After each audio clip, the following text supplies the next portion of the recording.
İl ərzində nə qədər imtahan verirsiniz? İl ərzində 30-dan çox olar. Söhbət məktəblərdə mütəmadi keçirilən KSQ, yəni kiçik summativ qiymətləndirmələr və yarımilliyin sonlarında təşkil olunan BSQ imtahanlarından gedir. Fasiləsiz və çoxsaylı imtahanlardan keçmək məcburiyyətində qalan şagirdlər dərs yükünün ağırlığından gileylənirlər. Birinci yarım ildə çoxlu olurdu. Hardaysa hər gün yazırdıq. Stres olur, biraz da çox olur. Sizin üçün çətin olur? Biraz, riyaziyyatdan biraz. Elə valideynlər də övladlarının tez-tez çətin sınaqlarla üzdə qalmasından narahatdılar.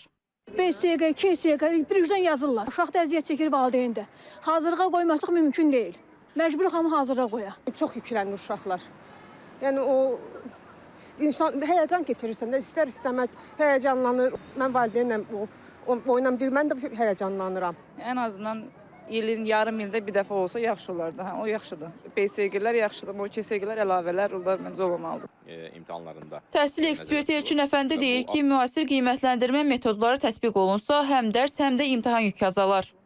Vahid tədris ilinin sonunda və yaxud da yarım ilin sonunda ümumi qiymətləndirmə həyat keçirilib. Orada əvvəllər məsələn ümumiləşmiş fən bloku var idi və həmin fən blokunda bir neçə fəndən qiymətləndirməni soruşulurdu, sorğu keçirilirdi və şagirdin qiyməti yazılırdı. Düşünürəm ki, yarım ilin sonunda da məhz bir neçə fəndən qiymətləndirmə həyat keçirilməsi daha məqsəd uyğun ola bilər. Millət vəkili isə bildirir ki, həddindən artıq yükləndikdə şagird dərsi anlamağa yox, mövzuları əzbərləməyə üstünlük verir. Bu isə məktəbin əsas missiyasını arxa plana keçirir. Ümumiyyətlə, imtahanların və fənlərin sayı biraz komplektləşdirilməlidir və şagirdlər o qədər yüklənməməlidir.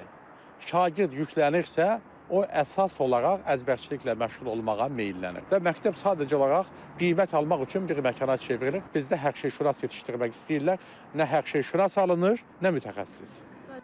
Xarici ölkələrdə isə orta məktəblərdə qiymətləndirmə əsasən dərs zamanı aparılır.